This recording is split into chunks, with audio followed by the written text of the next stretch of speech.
you are getting a glimpse of what the traffic looks like on the Claude Noel Highway.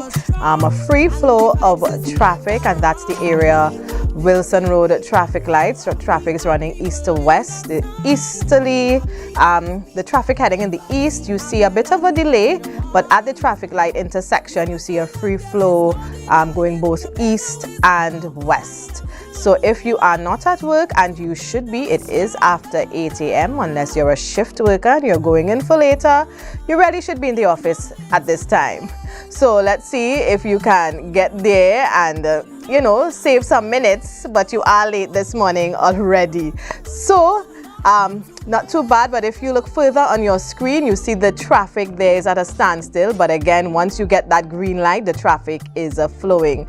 So viewers, if you're on the road this morning, that's the advice there. You see what's going on and you can plan accordingly.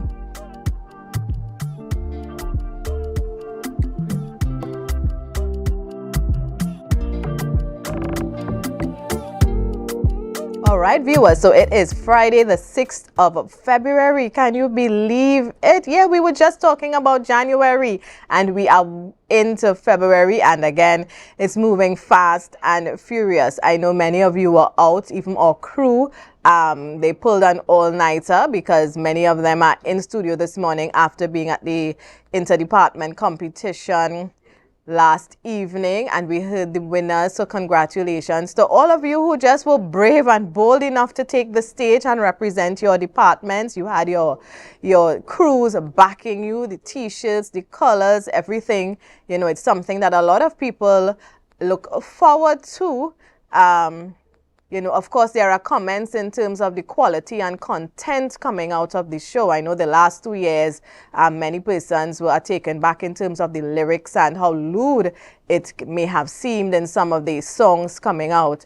Is interdepartment something for the family? Is it just for adults? I know rules were given this year. I don't know what the rules were and if they were followed. But for the organizers to continue to always evaluate, encourage participants to bring their A game, and for, it's a good time for camaraderie and to bring all the departments and the employees of the T.H.A. together. So again, to all of you who were brave and bold enough to take the stage, congratulations. Even if you did not place, you're a winner in my book because you took that stage and made it your own. And of course, our very own Renessa, who performed as well. She not only represented her division, but she represented us here at Tobago Updates, and we're always proud of her. So viewers, let's get right into it this morning. We have a guest who many of you are familiar with, but I think our younger ones may not be so familiar. So of course, you're going to get to know who our guest is this morning, and that's Miss Eudine Job, politician, attorney at law, lecturer, you name it, former minister. So we'll get to know a little more about her just for our viewers who are not familiar with Miss Eudine Job this morning. Miss Job, good morning and welcome to GMT. Hi, good morning, and thank you for having me. Of course, this morning, just for the benefit of the viewers who may not know, I mentioned a bit of your former portfolios so that they would understand who you are. And of course, as I mentioned, our older viewers would be quite familiar with you. You served, as a member of parliament for Tobago East. You would have sat in various ministerial roles, whether it was as minister or as advisor, even within the Tobago House of Assembly as well. I know your background is business and tourism, and of course you have always advocated for women and the equality of women in the workplace, etc. All right, so a lot of things are happening, and of course you are currently an attorney at law. So this morning, Ms. Job, I want to ask you, of course, with the many hats that you wear, from, classroom to parliament, looking back at your journey, and as we're building, who you are for our viewers who are not familiar with you, looking back at your journey, what would you say was one of your North Star accomplishments, if I can put it that way? Something that you feel really proud about as you would have been more active and more in the forefront of Trinidad and Tobago politics. Uh, Thank you. That's a tall question, but being an attorney at law for me is my singular achievement because I've always wanted to be an attorney at law from the time I was 6, 7 years old. But the journey was a circuitous one. I went from public servant into politics. Never thought about politics. Was never in my dream book. But somehow, I well, in terms of politics, when I came back from studying, I decided that I wanted to do strategic planning, which is part of my portfolio. And so I wanted to join at first Mr. Charles, but then that wasn't possible. So I ended up going to the PNM and offering my service as a strategic planner, really, and not active politics. However, long story short, when the election of 2000 rolled around, the PNM just couldn't find anybody to put in the seat. They went to a whole bunch of people and they refused. And then they came to me and I said, boy, I don't know what this thing because politics was never on my focus. And eventually after I did a lot of soul searching and prayers and whatever. And eventually I said, okay, fine, I'll do it. It was an uphill battle.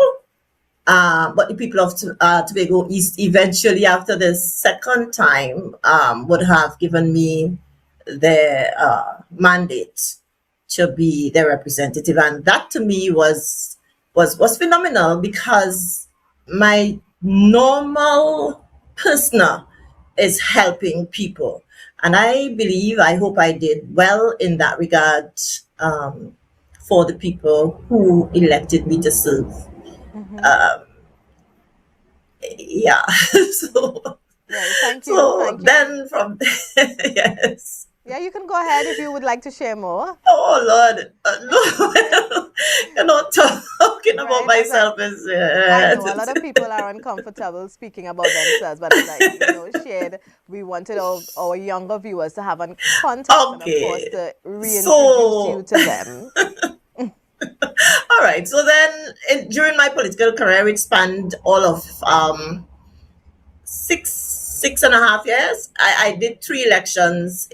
I did an election in 2000, 1 and 2002. As a matter of fact, in the 2001 election, Tobago East seat actually brought the PNM, well, not into power, but we had the 1818.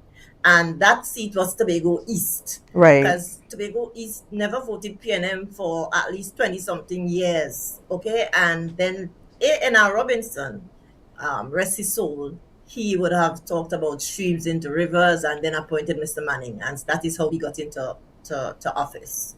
Mm-hmm. Then I was appointed Minister of Tourism. And then eventually, after this next election, I was working with Joan Yule Williams. And then somehow I was elected to the chairwoman of the Regional Women Parliamentarians by the CARICOM, uh, Caribbean, Latin America, Caribbean, and the Caribbean Women uh, Association parliamentarians. And so I represented the Caribbean on the steering committee, which had their base in London. And Right. it was a very, very, very telling experience. So, Mm-hmm. it was really, really Excellent. Thank you. Thank you fulfilling. so much Yes. for sharing You're with welcome. us. And of course, you would have entered Parliament under the People's National Movement, as you shared. But Yes. you are, and I don't know if it's are or were, political leader as well of the Movement for Transformation. Is that a political The entity movement that for is still, transformation. yes, is that an entity No, still around or? no. Because when we did that, it it was I believe Tobago needed another entity.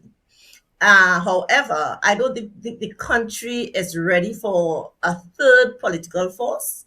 And after the first resounding defeat, I decided to, let it go and allow the people to do what they feel they want to do. So one of the things, though, that I am very concerned about, and which in on my journey as a movement for transformation, I looked at campaign financing, and for me, that is the one of the worst things that can happen to politics. People just have their jerseys and the big trucks and the whatever, but they don't know how these things come. And clearly, if you if well, who pays the piper actually calls the tune. And Right. so campaign financiers are the ones who would actually benefit from any government being in office. I mean, growing up under Dr. Eric Williams, we never knew about campaign financing. Everybody bought a jersey or put on a spray paint a balize or something. Now it has become official, where everybody wants a jersey, and I said to people, at the end of the day, when you want the jersey and the big truck, that is what you're getting. Because when these people go into office, what is going to happen is that they got to pay the piper. So that is my philosophy about politics, and I have no intention, if as head of a political entity, entering into that kind of arrangement, because at the end of the day, the people suffer. Right. And coming out of the most recent T.H.A elections, we saw that the divisions were restructured, some of them. In the most instances, just various departments would have shifted to others for a better alignment according to the chief secretary. What's your thought on how you would have seen some of these alignments or realignments? Do you think it is something that we can look forward to in terms of making governance more effective on the island? I don't think the number of divisions is going to fix our problem, would fix our problems. What we have an issue with is implementation, and government has to be strategic. I don't think we are that. uh, uh, we promise, we do a whole manifesto of promises that definitely they cannot keep. And therefore, how are they going to implement? First and foremost, they need money. And if I am correct, the country seems to be struggling right now economically. So, where is the money coming from to implement these things? And what are your priorities really?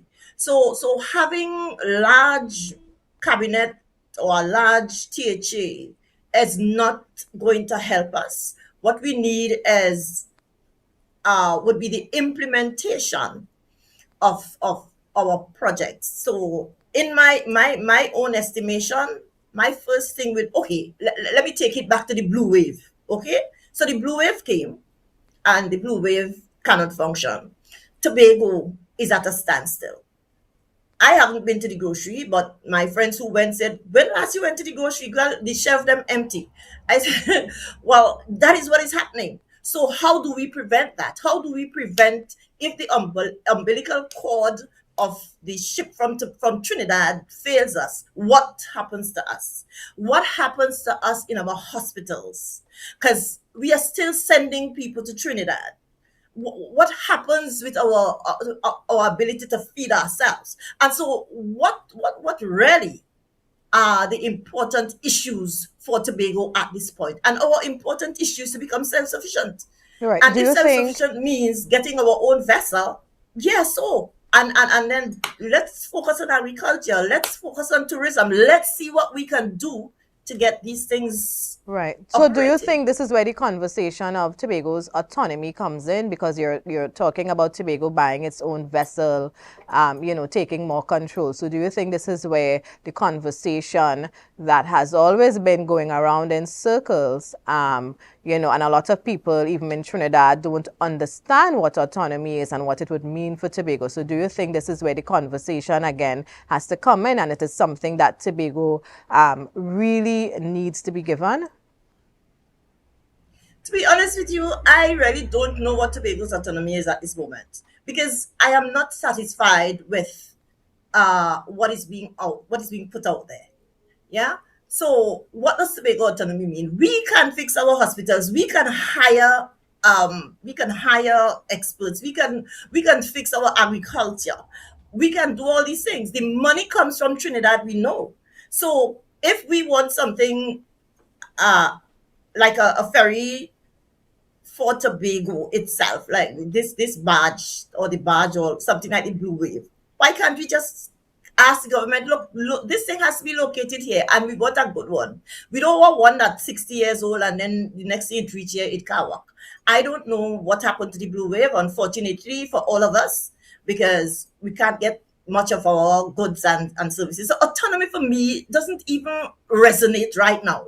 We have autonomy. Let us fix Tobago. We can fix it. And you know, I work directly with Mr. Robinson as a public servant. And the plans and the projects and stuff that he would have articulated at those meetings, they are still valid for Tobago.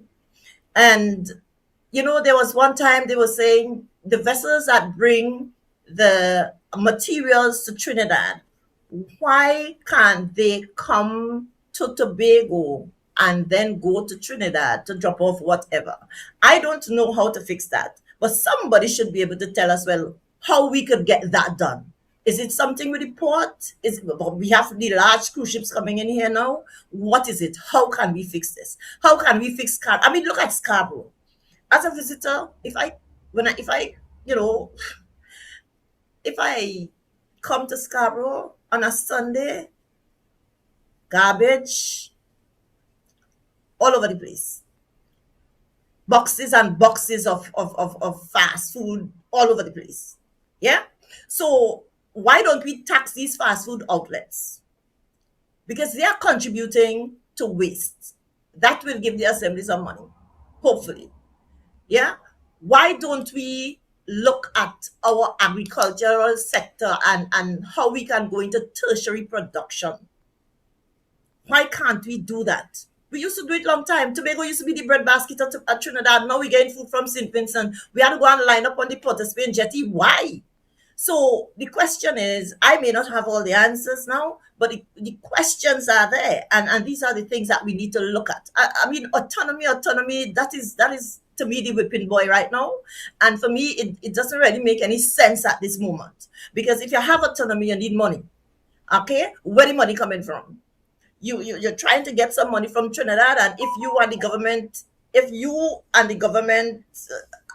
or the Trinidad government are good, they will give you something extra. That's not supposed to be. So we in Tobago, apart from just shouting autonomy, let's just try to get some things working in this place. Let us stimulate the Tobago economy. Right. Let people start spending their money here. We have so many talents that we could use. Why are we not using them? And Right. then in terms of development, I mean, I one of my pet peeves actually would be how we develop our industry, tourism, as tourism is part of my training. Before you go And to tourism, Miss Jo, before we go to tourism, Sorry. you know, you would have mentioned some of the issues in terms of what's happening on a Sunday, the garbage, you know, getting into Scarborough, but these are not issues that you know, came about overnight. It's been, you know, you've had former political parties who've had opportunities to fix things, to do things. And, you know, unfortunately for me, we're in a society where everything is politics. But we had governance before, you know, before PDP, before, you know, Tobago's People Party, there's PNM, there was... So what stops us from doing what we are supposed to do? How come when we are not, when I say we, the politicians, when their party is not in the seat of power, they have all these solutions, but when they were there or when they are there, the things aren't addressed? Because, I mean, here you are sharing, but, you know, and you hear people talk about, and a lot of the old people, I listen to a lot of the senior citizens who I think have the experience of seeing Tobago's transformation, of living in a time where PNM when they came into, because before we know that PNM could not win a seat, as you even mentioned, in Tobago, but there was that shift, and PNM would have spent about 20, 21 years in power. Has Tobago really benefited? Yes, there are always projects to be done, whether small or big, but has a movement over the years really benefited the people? Have we seen the development? Some of the ideas even you are sharing in terms of taxing maybe fast food companies who maybe help contribute to the waste we see, etc. What really is it that the people in power can really, or had the opportunity to do and didn't do, and now everybody is saying what can be done?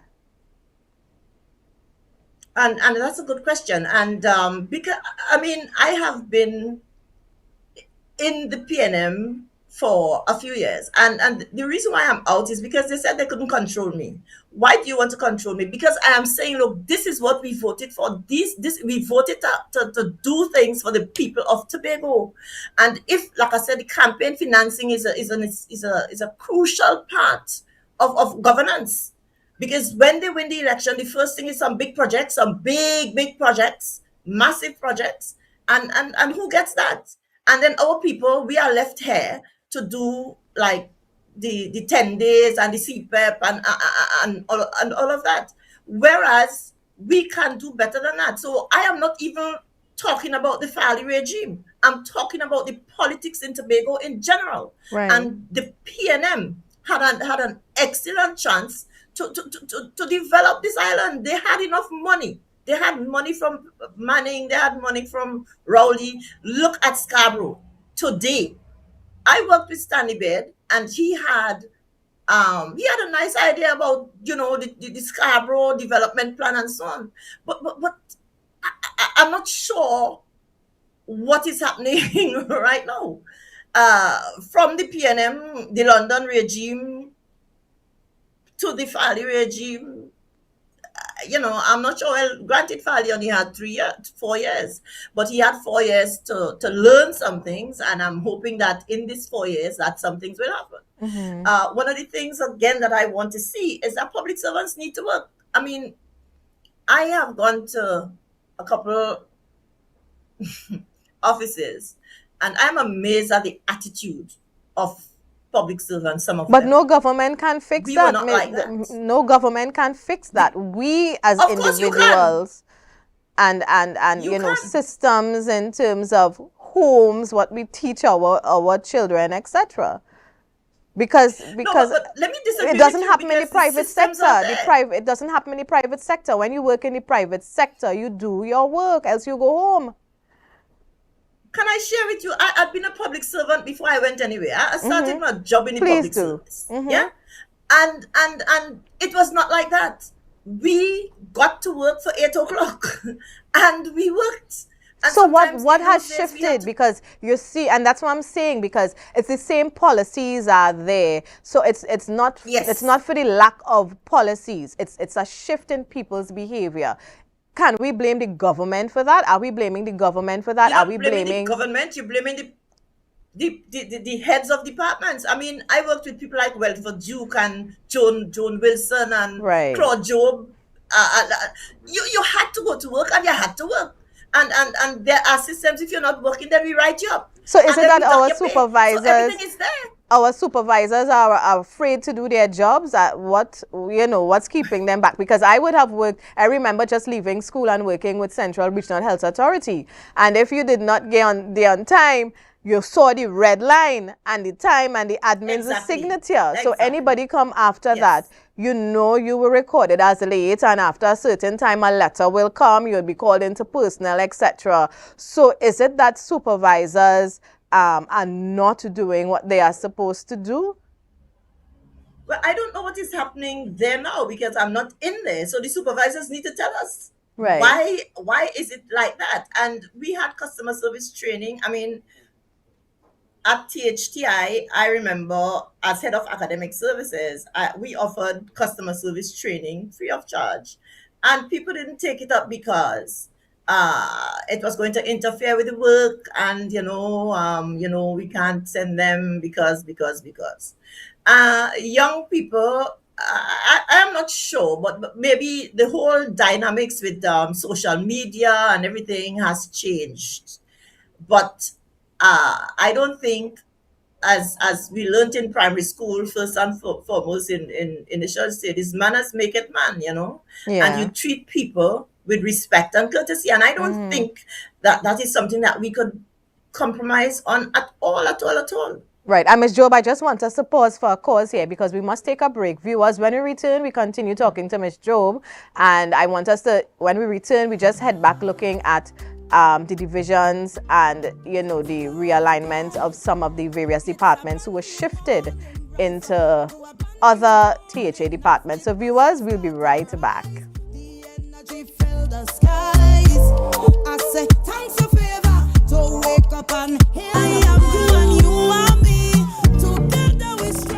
All right, viewers, we just saw that live shot sponsored by Port Mall. We saw the traffic there on Milford Road a little bit, so you know if you're around what to expect. And of course, we continue our conversation with Miss Job. And Miss Job, I must tell you, we just have time for just about one more question because we have to make way for our next guest this morning. But I want us to just go back in terms of what our main conversation should be about in terms of the realignment or what we would have seen with the divisions. And you made it quite clear that you think the issue is people need to get their work done, right?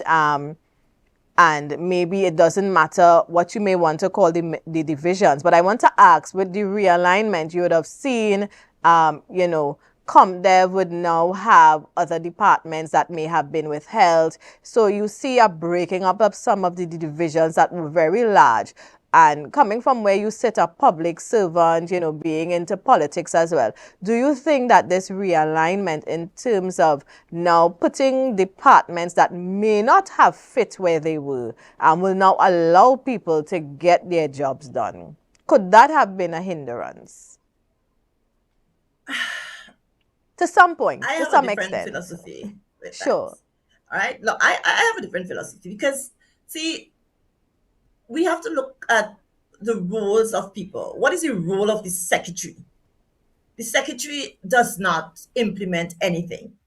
You have all divisions have an administrative officer, and that person is responsible for everything. The secretary is the person who is responsible for the policy formulation. What are we going to do this year? What are we going to do next year? Or whatever. So it doesn't matter how you configure your departments. Once you understand what you have to do, you will do your work. So when you take for example as works, Yes. I'm not too sure what the divisions of works are right now, but you have works division. What are the responsibilities for the division of infrastructure, public utilities? What is their remit? Okay, and so once you structure your departments properly with proper supervision and put round pegs in round holes and square pegs in square holes, I believe that we can get the work done. Okay, and people have to understand what they have to do. So it has nothing to do with how you rearrange the departments and where the departments go. And take for example health. We have a hospital. We need experts. We need um the different the different the different experts that we need in our hospitals. And I know we have issues. They said that we don't have enough sufficient work for experts to do. But and I am subject to correction here because I'm venturing into an area that I know nothing about. But if a general a specialist surgeon or somebody is probably a general practitioner or a GP or whatever you may call them before they get to the specialization field, and therefore is there a possibility that these people, if we don't have sufficient surgeries or sufficient whatever it is it that they can be used in other areas? And I am happy to see the Roxborough Hospital up and running, and people are giving the Roxborough Hospital a good name. Yeah. So my my concern is not how you configure and reconfigure departments. If we do not have a proper structure in place, and if people do not understand what they have to do, then we still have problems. We worked Tobago with less than that. Tobago has not changed. The population has not even increased vastly from when I was growing up. So why do we need to do all this reconfiguration? And so people just need to work. And that's what it is. And two, in the time of A.N.R. Robinson, all his secretaries were in one place. Okay? It's like they had a kind of Downing Street arrangement. So all secretaries were located, I believe, stand subject to correction, they were located at Fairfield Complex, I think. And they were never in the offices. Somehow, when the secretaries were relocated, each secretary had offices now in there with the public servants. The secretaries became the administrator. And secretaries started involving themselves in things that they ought not to do. You have an administrator, that is the person. So if you stay in your Downing Street, Tobago House of Assembly, Downing Street arrangement, where you sit every day with each other and you are the policymakers, you make your policies, you do what you have to do over there, and then you communicate it to your divisions and hold them accountable. So if information, instructions are sent out and it is not done, somebody has to be held accountable. Who is that person? Would it be the secretary? Would it be the administrator? Who is it? Because right now the lines are very blurred as far as I am concerned. And of course, I want to really thank you for your time this morning. We have to end here. And, the conversation was quite interesting. So again, thank you for sharing with us. And for viewers who did not, our younger viewers who did not know who Miss Job is, of course, they know who you are now and would have heard, your contribution, not just to Trinidad, but to Tobago as well. So we continue to wish you all the best in your professional development as you continue to share with the younger generation as well, Miss Job. So thank you. Thank you very much as well, and have a good day. You too. All right, viewers, we go for a quick break, and when we return, we meet our next guest, Miss Melanie Forbes, sales coordinator at the Magdalena Grand. And when we have the Magdalena Grand on air, it's definitely something grand to celebrate, to hear about, to talk about. So make sure you're right here when we return on the other side of this break.